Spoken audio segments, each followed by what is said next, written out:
Hello friends, welcome to my channel. तो चलिए देखते हैं आज यूपीएससी प्रीलिम 2024 के लिए डेली क्यूज। ठीक है, डेली क्यूज देखने के पहले आर्टिकल्स को हम देखेंगे। ठीक है, तो आइए देखते हैं एक एक करके पहले आर्टिकल, उसी पर फिर वेस्ट क्यूज को देखेंगे। तो जो हमारे चैनल पर नए हैं, चैनल को सब्सक्राइब जरूर कर ले ताकि आपको नोटिफिकेशन जो है मिलता रहे। ठीक है, तो आइए देखते हैं आज का पहला, सॉरी आदत हो गया है पहला क्वेश्चन का। तो यहाँ देखते हैं, एकलव्य मॉडल आवासीय विद्यालय। ठीक है, किसके लिए है? तो एसटी छात्रों के लिए। ठीक है, सिर्फ एसटी छात्रों के लिए, यही ध्यान रखना है। शुरुआत कब हुआ था इसका? 1997-98। करें नोडल मंत्रालय क्या है इसका? जनजातीय मामलों के मंत्रालय, ये ध्यान रखना है। EMRS यानी यही। ठीक है, योजना का पुनरुद्धार कब हुआ? वर्ष 2018-19 में। ठीक है, कैबिनेट में एक संशोधन के द्वारा। करें EMRS का प्रबंधन कौन करेगा? तो state education society for tribal students, ACSTS। ठीक है, ये भी ध्यान में रखना है। स्थापना के लिए मानदंड क्या होना चाहिए? तो प्रति उप जिले में एक EMRS होना चाहिए, नियम ऐसा है, ये नवीनतम। ठीक है, करे जिसमें कम से कम 20,000 अनुसूचित जनजाति की आबादी होनी चाहिए। करे है यह उस क्षेत्र की कुल आबादी का 50% भी होना चाहिए, ये इसका मानदंड है। कारण न्यूनतम आवश्यक भूमि जो है पहले 20 एकड़ होता था, अब 15 एकड़ चाहिए। कर पाठ्यक्रम जो है CBSE पाठ्यक्रम का यह पालन करता है। ठीक है, कर योजना का उद्देश्य क्या है? जवाहर नवोदय विद्यालय और केंद्रीय विद्यालयों के समान स्कूलों का निर्माण करना है। आइए देखते हैं, निर्भया फंड स्थापना कब हुआ था? 2013 ईस्वी में। उद्देश्य क्या है? विशेष रूप से महिलाओं के बचाव और सुरक्षा में सुधार के लिए परियोजनाएं लागू करना।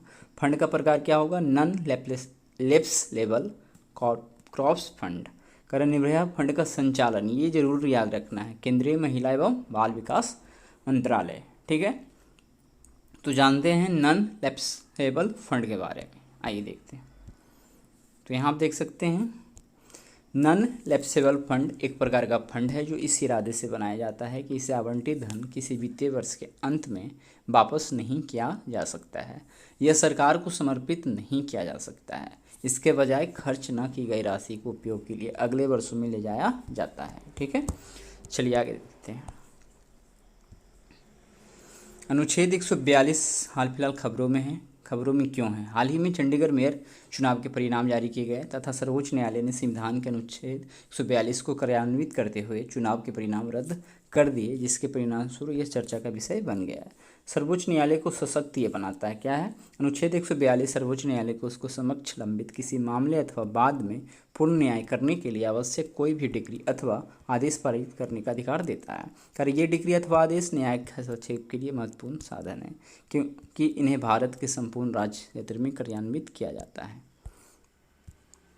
और क्या है देख सकते हैं, समर्थन इसको कौन कौन सा अनुच्छेद करता है? तो 32 जानते हैं कि जो संवैधानिक उपचारों के अधिकार की गारंटी देता है।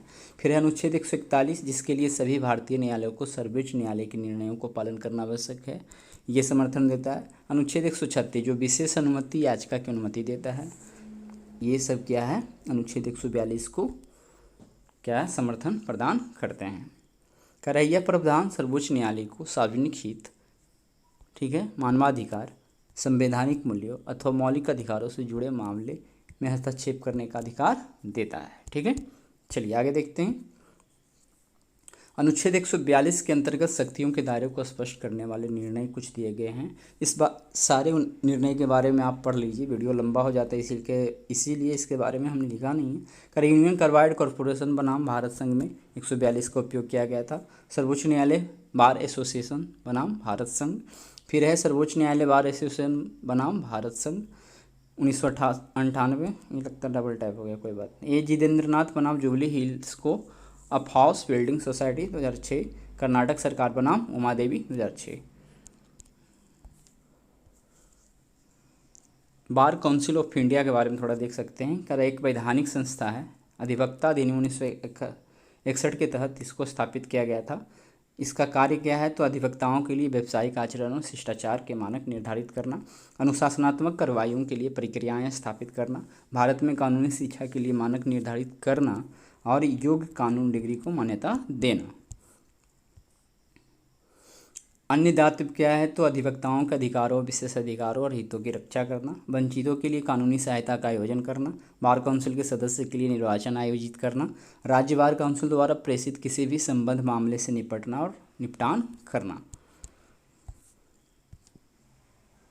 हालिया परिवर्तन क्या हुआ इसमें, तो वर्ष 2023 में BCI ने विदेशी वकीलों और विधि संस्थाओं को भारत में गैर मुकदमा संबंधी गतिविधियों जैसे कॉरपोरेट कानून तथा बौद्धिक संपदा मामले में विधि व्यवसाय करने की अनुमति प्रदान की है, लेकिन यह उन्हें संपत्ति अंतरण अथवा स्वामित्व अन्वेषण संबंधी कार्यों से प्रतिबंधित किया गया है। तो विदेशी फर्मों में भारतीय वकीलों को समान प्रतिबंधों का सामना करना पड़ता है। ठीक है, यदि यहाँ पे उसका प्रतिबंध है तो ये यहाँ का वकील भी दूसरे देश में यदि वकालत कर रहे हैं तो वहाँ भी इसी प्रकार के प्रतिबंध होंगे। अफगानिस्तान पर सुरक्षा परिषदों के सचिवों की क्षेत्रीय वार्ता हुई थी, ये 6ठी थी, ये ध्यान देना है। हुआ कहाँ, तो बिश्केक किर्गिस्तान में हुआ। कौन कौन भाग लेते हैं, तो इसमें अफगानिस्तान, पाकिस्तान, ईरान, चीन, रूस, भारत और अन्य मध्य एशियाई राज्यों सहित संबंध क्षेत्र के देशों के राष्ट्रीय सुरक्षा सलाहकार अथवा वरिष्ठ सुरक्षा अधिकारी शामिल होते हैं। ठीक है, उद्देश्य क्या है, ये वार्ता सुरक्षा चुनौतियों से निपटने और अफगानिस्तान तथा अन्य संबंध क्षेत्रों में स्थिरता को बढ़ावा देने के लिए क्षेत्रीय दृष्टिकोण पर चर्चा तथा समन्वय स्थापित करने के लिए मंच प्रदान करते हैं। कर अफगानिस्तान पर क्षेत्रीय सुरक्षा वार्ता में UNSCR 2593 के उद्देश्य का अनुसरण किया जाता है। ठीक है, अब देखते हैं क्यूज। तो आइए देखते हैं क्यूज।